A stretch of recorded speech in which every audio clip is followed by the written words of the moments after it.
What's happening, folks? Back with another reaction, back with some more Echo and the Bunnymen, and thank you as always to Amber.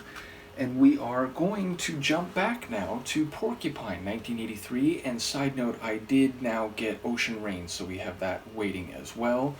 But yes, we're jumping a little bit back in time, and thus maybe I would expect this album to have a sonic character similar to the earliest stuff I heard, but perhaps on the path to the sound that they articulated over the course of the 87 self-titled album.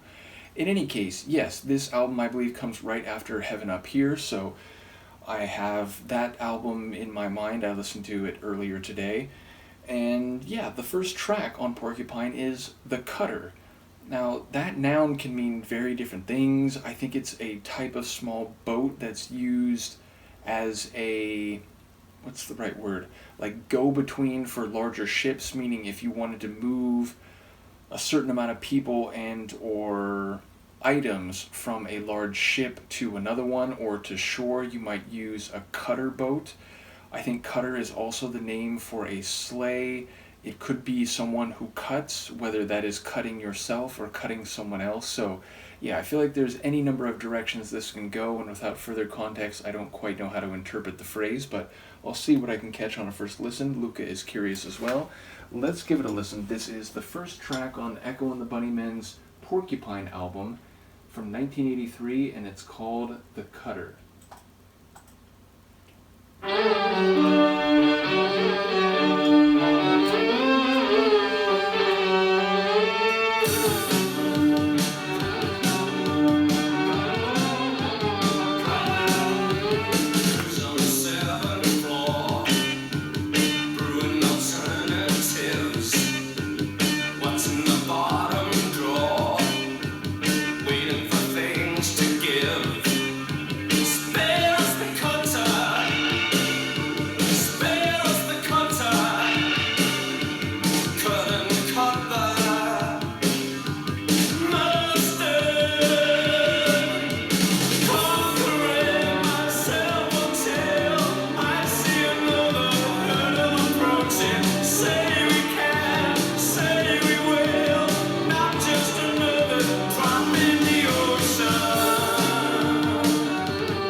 one, I love that track. Number two, I suppose it does have a bit of a sound between the latest stuff I've heard and the earliest stuff, but definitely moving more toward this like melodic sound relative to the like real kind of raw post-punk stuff at the beginning of their career. Nevertheless, like a really dynamic tune sonically and certainly vocally, meaning we get multiple vocal deliveries from Ian over the course of this track, like a sort of direct, almost spoken type of vocal, this big vibrato, like quasi-operatic delivery, a more like melodic, straight away form of singing. Like he really is in different modes of vocal delivery over the course of the tune.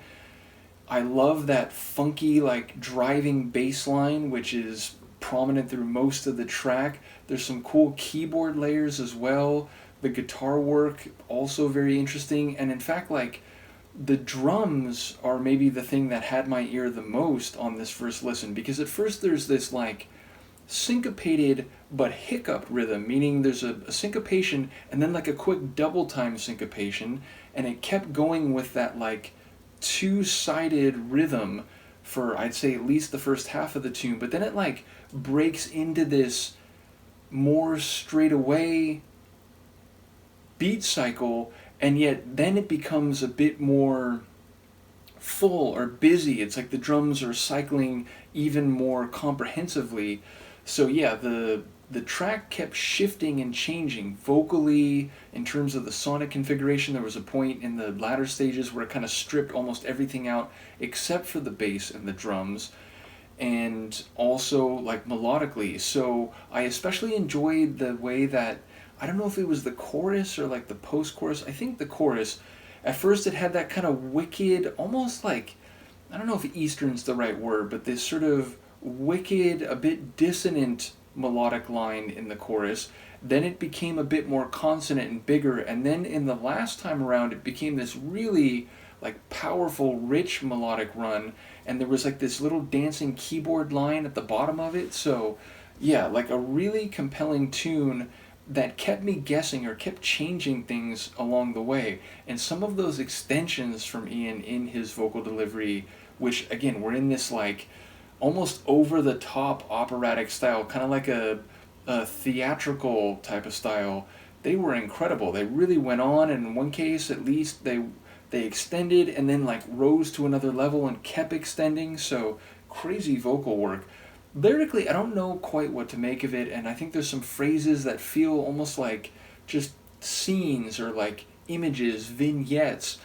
And yet I was thinking, like, maybe the reason I was inclined to read the title The Cutter when I was just looking at it in the track list as maybe a boat, it feels like there's a number of their tunes that use oceans or bodies of water or being in water as a form of metaphor or figurative meaning, and like not just a drop in the ocean. Like a drop in the ocean, a single example of something which is ubiquitous, like very, very numerous, almost like immeasurable, and thus a drop in the ocean is not really significant because it's just one example of this huge mass. But saying something's not a drop in the ocean would suggest that there is something significant or particular about it.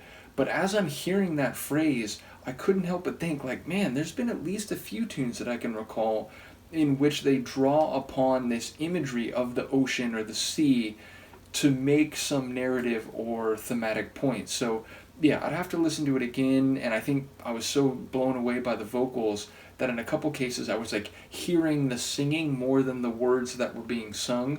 So yeah, I look forward to Amber or anyone else commenting in that regard. But it's definitely one that I'm going to want to listen to again and, you know, just incorporate or, you know, let sink in. So a really cool album opener. Absolutely love that one. Let me know what you think, and I'll see you for the next one. Peace.